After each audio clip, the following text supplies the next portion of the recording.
kamu ya yang mau nikah sama pengamen? Gila ya kamu ini. Nikah kok sama pengamen, dasar wanita miskin bodoh. Seorang wanita muda yang dikenal santun, salehah, dan disegani karena akhlaknya. Di hari itu, ia membuat keputusan yang mengejutkan semua orang. Dengan memilih menikah bukan dengan ustadz, bukan dengan pejabat, bukan juga dengan orang terpandang, tapi dengan seorang pengamen jalanan yang miskin. Seorang laki-laki sederhana, berkulit legam karena panasnya matahari jalanan, dengan baju lusuh dan gitar tua sebagai teman hidupnya. Di pernikahannya, yang seharusnya penuh doa, malah berubah jadi pesta ejekan oleh orang-orang. Di atas pelaminan, wanita itu berdiri dengan air mata yang ditahan, karena menahan cibiran dan ejekan. Namun saat semua tamu terlalu sibuk menertawakan, tak ada yang menyangka. 7 hari setelah pernikahan, suara pengamen yang sebelumnya dihina itu mengguncang seluruh negeri. Satu persatu, orang-orang yang dulu mencemooh mereka, kini hanya bisa menunduk diam dan menyesal. Bagaimana kisahnya? Sahabat semuanya, sebelum kita lanjutkan cerita ini, mari tuliskan di komentar. Dari mana saja sahabat menonton cerita ini? Semoga yang subscribe channel Sudut Hikmah. Kami doakan semoga dimudahkan segala urusannya, dilapangkan rezekinya, disehatkan badannya, dan dikabulkan segala hajat dunia akhirat oleh Allah Subhanahu wa Ta'ala. Amin ya Rabbal Alamin.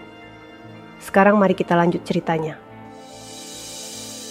Pagi itu langit tampak cerah, tapi hati Zahra sebaliknya. Ia berdiri di depan cermin, mengenakan gaun putih sederhana dengan rendah halus dan hiasan melati yang menjuntai di sisi kerudungnya. Tangan mungilnya bergetar pelan, memegang tisu yang sejak tadi tak lepas dari genggamannya. Tangisnya ditahan. Di luar, para tamu sudah ramai berdatangan. Sebagian besar mengenakan pakaian terbaik mereka. Batik mahal, kebaya yang indah. Tapi bukan itu yang membuat jantung Zahra berdegup lebih kencang dari biasanya. Bukan, yang membuat ia gugup adalah sosok yang akan segera berdiri di sampingnya di atas pelaminan. Bayu. Seorang pria yang tidak dikenal banyak orang. Penampilannya jauh dari kata rapi. Ia bukan pengusaha, bukan lulusan universitas ternama, apalagi pejabat. Ia adalah seorang pengamen jalanan. Rambutnya kusut, bajunya sering robek. Sandalnya pun sudah aus. Tapi Zahra memilihnya. Bukan karena apa yang tampak di mata, tapi karena ketulusan hati yang ia rasakan saat mengenalnya. Zahra tahu risikonya. Ia tahu apa yang akan ia hadapi di depan mata. Tapi tak pernah ia bayangkan akan sekejam ini. Ketika akad selesai dilangsungkan, suasana seharusnya penuh doa dan kebahagiaan. Tapi yang terdengar justru tawa mengejek, cibiran, bisik-bisik tajam dari para tamu. Masya Allah, itu suaminya, pengamen jalanan. Gak salah tuh Zahra. Dulu katanya anak baik-baik, malu-maluin keluarga aja. Zahra hanya bisa menunduk. Air matanya jatuh satu persatu. Tisu yang ia genggam sudah basah. Tapi ia tidak menangis karena menyesal menikahi Bayu. Ia menangis karena dunia terlalu cepat menghakimi. Sementara Bayu berdiri kaku. Wajahnya tetap datar, tak menunjukkan ekspresi apapun. Tapi matanya tidak bisa menyembunyikan rasa sakit. Tangan kanannya memegang erat gitar tuanya. Satu-satunya harta yang ia miliki. Gitar itu pernah menemaninya tidur di empran toko, bernyanyi di bawah lampu jalan, hingga mengejar suara rejeki dari satu warung ke warung lain. Dan hari itu, gitar itulah yang ia bawa ke pelaminan. Sebagai tanda bahwa ia datang bukan untuk berpura-pura kaya, tapi membawa apa adanya dirinya. Tak sedikit tamu yang tertawa melihat gitar itu. Hahaha. Ini pernikahan apa, pentas jalanan? Suara tawa itu begitu keras. Zahra menunduk lebih dalam. Ibunya, Bu Ningsih, sempat ingin menghampiri dan menghentikan semua ejekan itu. Tapi Zahra menatapnya pelan dan menggeleng. Biarkan saja, Bu. Aku tidak sedang menikahi mereka. Pernikahan itu berlangsung cepat, Banyak tamu yang memilih pulang lebih awal. Beberapa bahkan pergi tanpa berpamitan. Mereka kecewa. Mereka merasa ini aib. Mereka merasa Zahra menghancurkan harapan keluarga. Tapi bagi Zahra, ia tidak pernah merasa lebih yakin dalam hidupnya. Dan di malam pertama mereka sebagai suami istri, Bayu duduk di sudut ruangan kecil rumah kontrakan mereka, memainkan gitarnya sambil menatap Zahra yang berbaring di lantai beralaskan tikar. Dengan suara pelan, Bayu bersenandung. "Terima kasih karena percaya padaku." Zahra tersenyum dalam tangis. Dan malam itu, tanpa mereka sadari, takdir mulai berputar perlahan. Hari-hari setelah pernikahan itu terasa sunyi. Tidak ada ucapan selamat dari tetangga. Tidak ada doa dari kerabat. Bahkan beberapa saudara dekat Zahra mendadak menjauh. Seolah pernikahan itu adalah aib yang harus dijauhi. Rumah kontrakan kecil mereka hanya berdinding tipis dan beratap seng tua. Bila hujan datang, suara air menetes seperti alunan timpani yang mengguncang malam. Tapi Zahra tidak pernah mengeluh. Setiap pagi ia menyapu halaman yang penuh daun, lalu memasak seadanya untuk Bayu. Terkadang hanya nasi dengan garam dan air hangat. Tapi Zahra selalu menyajikannya dengan senyum. "Makan, Mas. Jangan lupa baca doa," ucapnya lembut, sambil menyuapkan sendok ke tangan suaminya.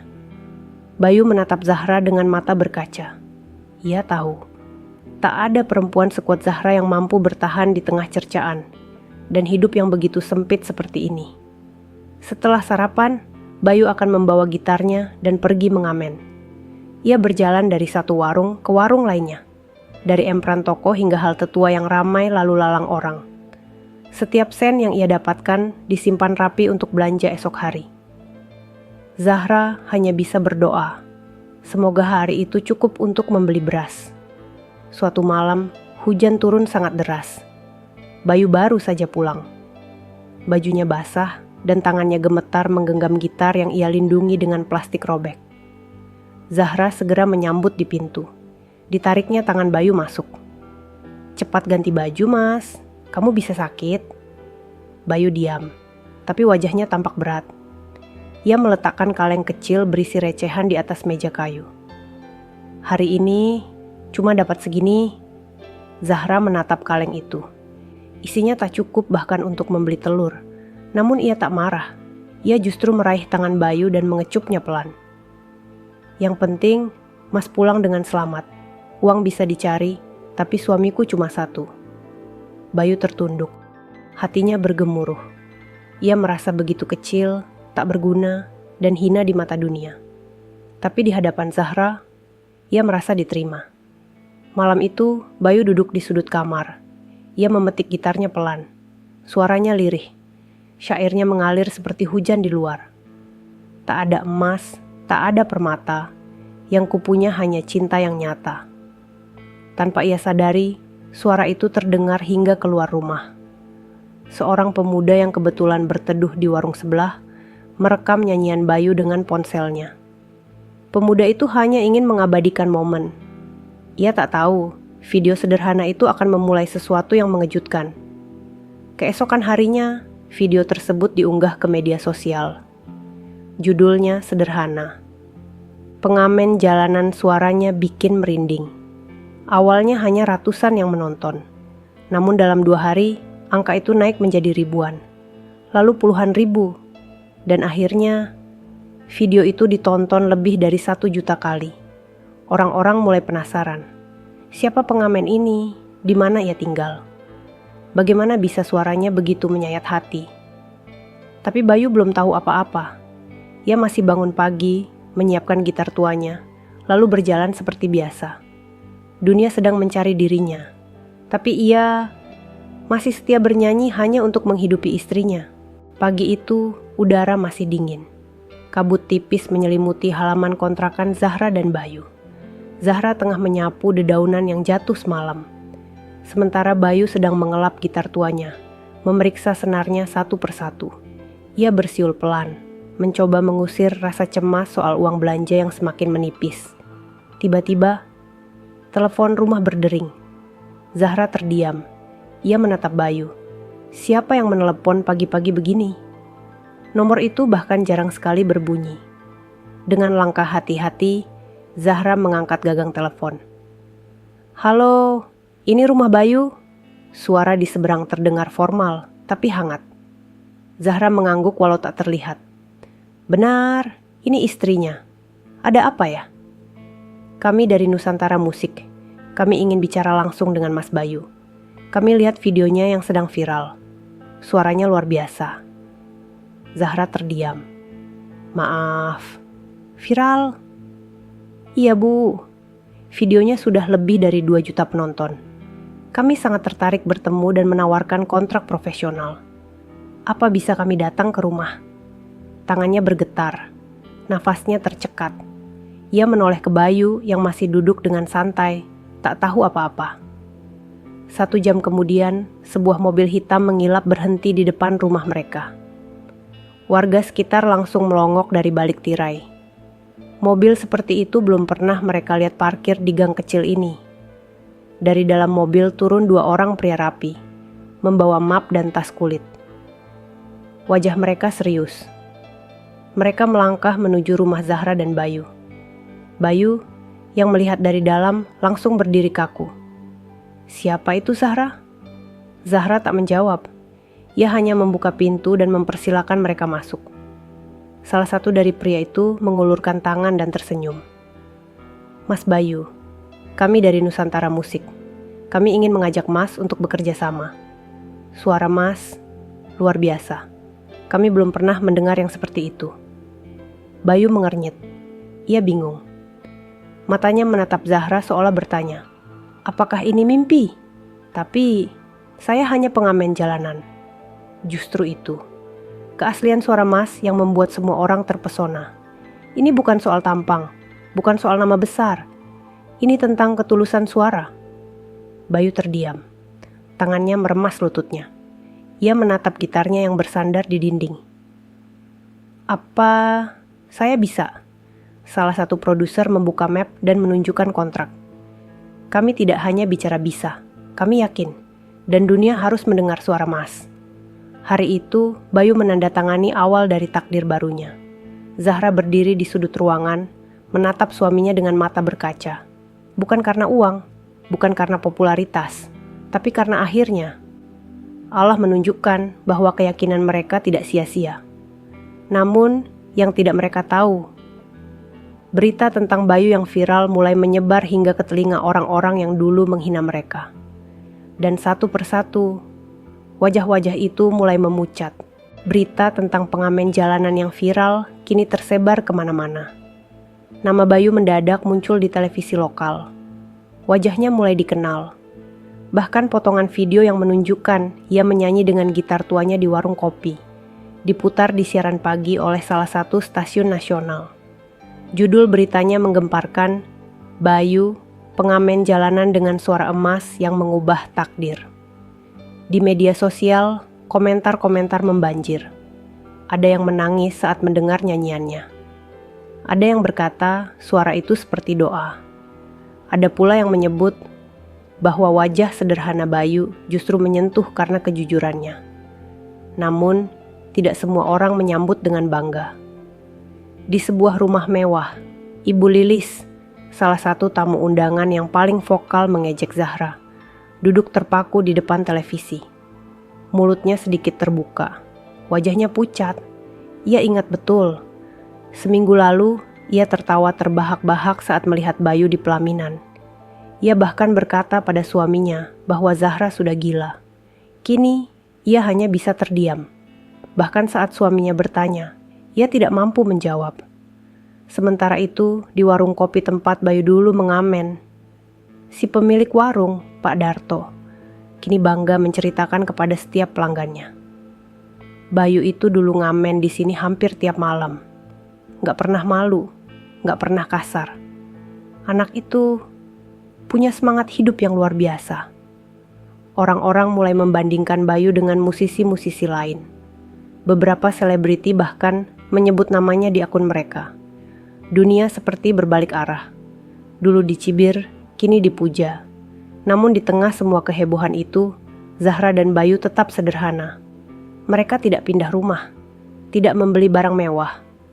Bayu tetap memakai gitar lamanya. Zahra tetap memasak sendiri, dengan bumbu yang sama dan senyum yang sama. Sampai akhirnya, undangan untuk tampil di sebuah acara televisi besar datang. Bayu diminta untuk menyanyi langsung, dengan Zahra hadir sebagai tamu spesial. Sebelum berangkat ke studio, Bayu menatap istrinya dalam-dalam. Kalau semua ini terjadi, hanya karena kamu percaya padaku. Berarti aku ingin dunia tahu. Aku ingin mereka tahu siapa yang memilihku saat aku bukan siapa-siapa. Zahra hanya menjawab dengan senyum yang tenang. Dan aku tetap akan memilihmu, bahkan jika dunia tak mengenalmu. Malam itu, saat Bayu tampil di televisi nasional, berjuta pasang mata menyaksikan. Dan tak jauh dari layar itu, di rumah-rumah para tetangga, di rumah para tamu undangan yang dulu menghina, hanya ada sunyi. Mata-mata yang dulu sinis, kini berubah menjadi kosong. Mulut-mulut yang dulu lantang mencibir, kini terkatup rapat. Beberapa bahkan mematikan televisinya lebih awal, tak kuat menahan rasa bersalah. Dan di antara semua yang menyesal, salah satu yang paling terdiam adalah Ibu Zahra sendiri. Ia yang awalnya ragu, kini menyeka air matanya sambil berbisik sendiri. Ternyata anakku lebih bijak dari kami semua. Namun perjalanan Bayu belum selesai. Apa yang menanti mereka setelah ini? Jauh lebih besar dari yang pernah dibayangkan. 3 hari setelah penampilan Bayu di televisi nasional, kehidupan mereka berubah drastis. Kontrak demi kontrak datang silih berganti. Wartawan mulai berdatangan. Produser meminta rekaman eksklusif. Bahkan beberapa iklan minuman dan produk lokal ingin menjadikan Bayu sebagai ikon mereka. Namun di tengah gemerlap perhatian itu, Bayu dan Zahra tetap memilih tinggal di rumah kontrakan sederhana mereka. Kalau rumah ini jadi saksi perjuangan kita, biarlah rumah ini juga jadi saksi syukur kita, ujar Zahra suatu malam, sambil menyetrika baju Bayu yang masih bau kayu dari panggung. Bayu hanya mengangguk. Ia tahu, ia tidak ingin kehilangan arah. Namun dunia luar tidak sesederhana itu. Pagi itu, sebuah mobil mewah berhenti di depan rumah Zahra. Dari dalamnya turun seorang wanita berparas cantik, mengenakan pakaian mahal, tas kulit bermerk di tangannya. Langkahnya mantap, tapi matanya gelisah. Zahra yang sedang menyiram tanaman menoleh. Ia terkejut melihat siapa yang datang. Itu adalah Maya, mantan tunangan Bayu. Wanita yang dulu meninggalkan Bayu hanya karena ia miskin dan tak punya masa depan. "Maaf, ini rumahnya Mas Bayu?" tanya Maya dengan senyum tipis. Zahra berdiri diam. Hatinya dingin, tapi wajahnya tetap sopan. "Benar, saya istrinya." Maya terdiam sesaat. Ia menunduk, lalu tersenyum kaku. "Aku cuma ingin bertemu, hanya sebentar. Boleh?" Zahra membuka pintu dan mempersilakan masuk. Di dalam rumah, Bayu baru saja selesai membersihkan gitar kesayangannya. Saat melihat Maya, ia kaget. Tapi ia tidak marah, hanya menghela napas pelan. "Kau masih ingat rumah ini, Maya? Ini rumah yang dulu kamu ejek, karena temboknya retak dan atapnya bocor." Maya menatap ke bawah. "Aku salah, Bayu. Aku terlalu melihat dunia dari kacamata orang lain. Aku kira kau tak akan pernah menjadi siapa-siapa." Bayu diam 1 jam. Lalu ia menatap Zahra yang sedang menyiapkan teh di dapur. "Zahra memilihku saat aku hanya pengamen. Dia memilihku saat aku bahkan tak bisa menjanjikan esok pagi. Dan kamu hanya datang saat dunia mengangkat namaku." Maya menitikkan air mata. "Aku cuman ingin minta maaf." Bayu mengangguk pelan, tapi tatapannya tegas. "Maaf itu milik Allah, dan aku tidak pernah menyimpan dendam. Tapi aku juga tidak membuka pintu yang sudah lama kututup." Zahra datang membawakan teh. Ia meletakkannya di depan Maya dan berkata lembut, "Terima kasih sudah datang. Semoga hatimu juga menemukan kedamaian." Setelah Maya pergi, Bayu duduk di samping Zahra. "Kenapa kamu tetap bersikap baik, meski kamu tahu dia menyakitiku dulu. Zahra tersenyum, menatap keluar jendela. Karena dulu aku juga pernah dipermalukan. Dan aku tahu rasanya menjadi orang yang direndahkan. Bayu menatap istrinya penuh rasa haru. Ia tahu, Zahra bukan hanya istri, tapi cahaya dalam hidupnya. Hari demi hari berlalu. Lagu pertama Bayu dirilis dengan judul Pilihanku Zahra. Dan hanya dalam 24 jam, lagu itu menempati urutan pertama di semua platform musik. Orang-orang dari berbagai kota, bahkan luar negeri, mulai menyanyikan lagu itu.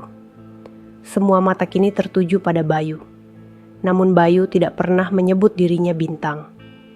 Ia hanya berkata, "Aku hanya pengamen jalanan yang dipilih oleh wanita yang lebih percaya pada hati daripada dunia." Hari itu langit kembali cerah, tapi suasananya berbeda. Zahra sedang duduk di teras rumah, mengenakan daster lembut warna biru langit. Di pangkuannya, secangkir teh hangat bergetar pelan saat tangan Zahra membuka sebuah surat beramplop emas yang baru saja dikirim kurir. Bayu keluar dari kamar, masih mengenakan kaos putih dan sarung sederhana. "Apa itu, Sah?" Zahra tersenyum, lalu mengangkat amplop itu dan menyerahkannya kepada Bayu. Bayu membuka pelan dan alisnya terangkat tinggi. Surat itu berasal dari Istana Negara. Ya, undangan resmi.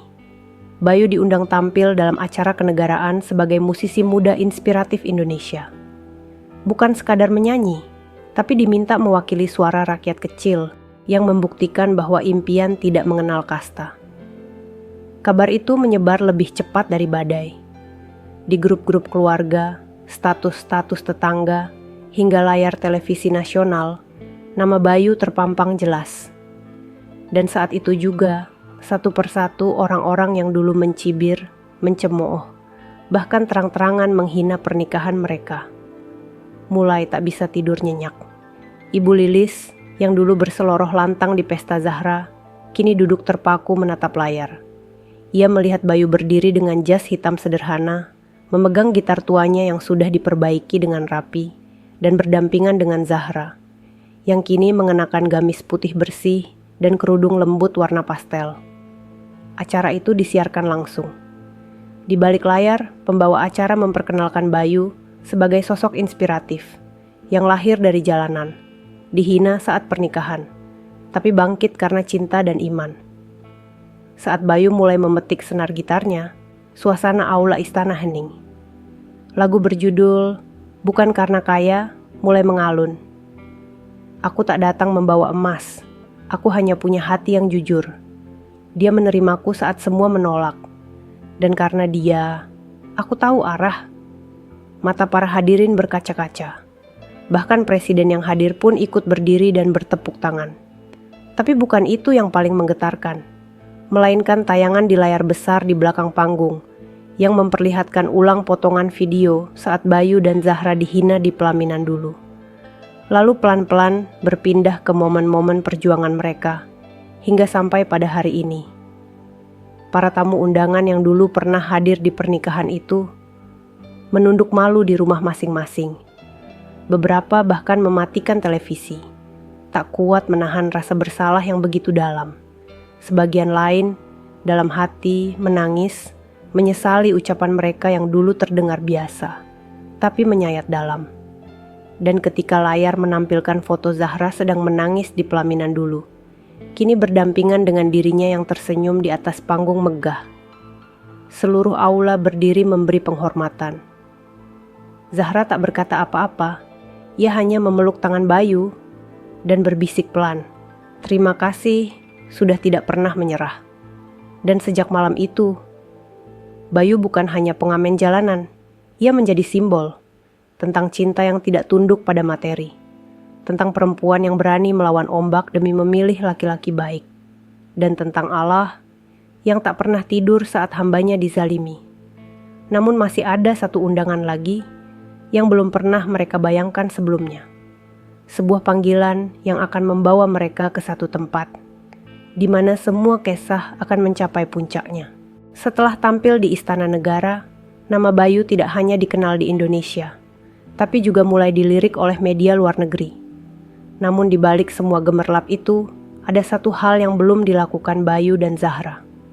Kembali ke desa tempat mereka menikah. Tempat di mana kisah ini bermula. Tempat yang dulu menjadi saksi tawa hinaan dan air mata luka. Pagi itu, Zahra berdiri di depan cermin. Ia mengenakan gamis sederhana warna hijau lumut, kerudung polos, dan sepatu flat yang biasa ia pakai sejak dulu. "Mas, yakin kita mau ke sana?" Bayu tersenyum. Ia mengenakan kemeja putih bersih dan celana hitam longgar. Di punggungnya, gitar tua yang kini sudah dikenal jutaan orang. Kalau kita nggak balik, mereka akan terus hidup dalam salahnya sendiri. Aku nggak mau menang dengan diam. Aku ingin tunjukkan, bukan untuk menyombong, tapi untuk menyadarkan. Zahra mengangguk pelan. Mereka naik mobil sederhana, tanpa pengawal, tanpa rombongan. Hanya berdua, seperti hari-hari awal dulu. Saat mobil itu melintasi gapura desa, beberapa orang mulai membelalak. Anak-anak kecil berlarian sambil berteriak, "Itu Mas Bayu ya?" Yang di TV, orang-orang dewasa yang sedang menyapu halaman mendadak berdiri. Ada yang buru-buru masuk rumah. Ada yang hanya menunduk dengan wajah bingung. Mobil itu berhenti di halaman balai desa, tempat yang dulu digunakan untuk resepsi pernikahan Zahra dan Bayu. Tempat yang juga menjadi tempat dihina dan dicemooh. Kini, tempat itu tampak berbeda. Ada spanduk besar yang terpampang. "Selamat datang Bayu dan Zahra, kebanggaan desa kami." Zahra terdiam. Bibirnya bergetar. Bayu menggenggam tangan istrinya erat. Mereka turun dari mobil. Langkah mereka pelan, tapi mantap. Di sekitar halaman, wajah-wajah yang dulu tertawa kini berdiri mematung. Beberapa mencoba tersenyum kaku. Ada juga yang langsung menangis dan menutupi wajahnya. Dari antara kerumunan itu, Bu Lilis melangkah maju. Ia membawa nampan berisi bunga dan air wudhu. Di matanya sudah penuh genangan air. "Maafkan kami Zahra, Bayu. Dulu kami buta. Kami hanya lihat penampilan, tapi tidak pernah menyelami hati." Zahra mendekat. Ia memeluk wanita itu pelan. "Saya sudah memaafkan bahkan sebelum ibu meminta. Kami hanya ingin pulang, bukan untuk dibanggakan, tapi untuk memperbaiki yang dulu tertinggal." Di balai desa itu, Bayu diminta menyanyi lagi. Bukan di pelaminan seperti dulu, tapi di atas panggung kecil yang dibuat oleh warga. Dengan gitar tuanya, Bayu menyanyikan lagu "Tak Harus Kaya Untuk Dicinta". Warga menangis. Banyak yang duduk bersila di tanah, menyimak tanpa berkedip. Di ujung lagu, Bayu berhenti sejenak. Ia menatap seluruh wajah yang hadir. "Dulu, aku berdiri di sini dengan pakaian lusuh dan hati yang luka. Hari ini, aku kembali bukan karena dendam, tapi karena cinta. Cinta yang Zahra ajarkan, dan Allah buktikan." Seluruh halaman sunyi. Lalu terdengar suara isak di mana-mana. Beberapa laki-laki dewasa yang dulu mencibir, kini memeluk anak-anak mereka sambil menghapus air mata. Malam itu, Zahra dan Bayu tidur di rumah kecil masa lalu, yang dulu penuh luka. Tapi malam itu, tempat itu berubah jadi rumah yang penuh damai. Dan di luar rumah, langit bersih tanpa awan. Seolah semesta ikut bersujud atas dua hati yang pernah dihina, tapi tetap memilih mencintai dengan cara yang suci. Sudah 2 bulan berlalu sejak Zahra dan Bayu kembali ke desa. Namun kehangatan dari kunjungan itu tak pernah padam. Desa yang dulu penuh prasangka, kini berubah menjadi tempat yang dipenuhi rasa hormat, cinta, dan pelajaran. Banyak anak muda yang mulai bermain musik, bukan untuk menjadi terkenal, tapi untuk belajar menghargai proses. Banyak orang tua yang kini mengajarkan pada anaknya bahwa memilih pasangan bukan soal harta, tapi tentang akhlak dan iman. Sementara itu, Zahra dan Bayu kembali ke kehidupan mereka yang tenang. Namun pagi itu, ada yang berbeda. Zahra tiba-tiba merasa mual, berulang kali ke kamar mandi. Tubuhnya lemas, tapi senyumnya tak pernah hilang. Bayu yang panik segera membawanya ke bidan desa. Setelah pemeriksaan singkat, bidan tersenyum sambil memegang tangan Zahra. "Selamat Bu Zahra, Ibu sedang mengandung." Zahra menatap Bayu. Mata mereka saling bertaut. Tak ada kata-kata, hanya air mata yang berbicara. Hari demi hari berlalu. Kandungan Zahra semakin membesar. Bayu semakin rajin bernyanyi. Bukan di atas panggung besar, tapi di samping tempat tidur istrinya, menyanyikan lagu lembut untuk janin yang sedang tumbuh. "Nak, ini suara ayahmu. Dulu ayah dihina banyak orang, tapi ibumu tetap berdiri di samping ayah, memeluk luka yang orang lain cemooh." Zahra mengusap perutnya sambil menitikkan air mata bahagia. "Anakku, kau hadir bukan saat kami kaya, tapi saat kami sudah tahu arti cinta yang sebenarnya." Suatu sore, saat matahari condong ke barat, Bayu menerima undangan dari Kementerian Pendidikan dan Kebudayaan. Ia diminta menjadi duta moral nasional. Bukan sekadar karena popularitas, tapi karena kisah hidupnya dianggap sebagai pelajaran hidup yang nyata. Di dalam acara itu, Bayu tak banyak berkata. Ia hanya berdiri di podium, memegang gitar tuanya, lalu memeluknya pelan. "Saya tidak akan pernah membuang gitar ini, karena dari sinilah saya belajar bahwa yang remeh di mata dunia bisa jadi berharga di mata Allah." Semua hadirin berdiri dan bertepuk tangan, tapi Bayu segera turun dari panggung. Ia buru-buru pulang, karena Zahra sedang menunggu. Ia tahu, hari itu bukan soal penghargaan, tapi soal penantian. Dan benar, di malam penuh bintang itu, tangisan kecil terdengar di rumah sederhana mereka. Zahra melahirkan seorang bayi laki-laki. Wajahnya mirip Bayu, tapi tatapan matanya setenang Zahra. Mereka menamai bayi itu Fathir, yang berarti pembuka jalan. Karena bayi itulah penutup dari seluruh luka, dan awal dari hidup baru yang penuh cahaya. Bayu mengazani anaknya, suaranya bergetar. Gitar tuanya disimpan di pojok ruangan, seolah tahu tugasnya sudah selesai. Zahra tersenyum lemah dari atas ranjang. "Mas, ini hadiah paling indah dari Allah. Kita bukan lagi dihina, kita dihadiahi." Bayu mengangguk. Ia menatap langit malam dari jendela kecil rumah itu. "Terima kasih, ya Allah, karena Engkau yang pernah diremehkan, kini dijaga. Yang dulu dikucilkan, kini dimuliakan.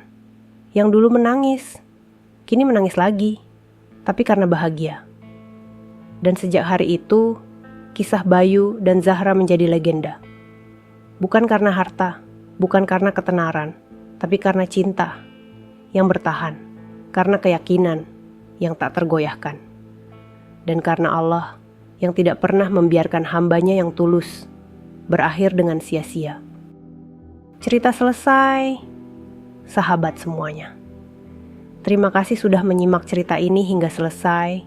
Semoga cerita tadi bisa memberikan banyak pelajaran kepada kita semua.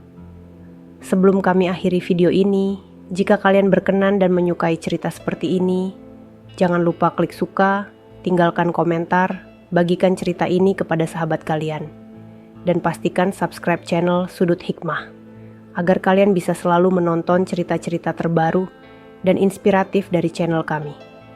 Terima kasih. Wassalamualaikum warahmatullahi wabarakatuh.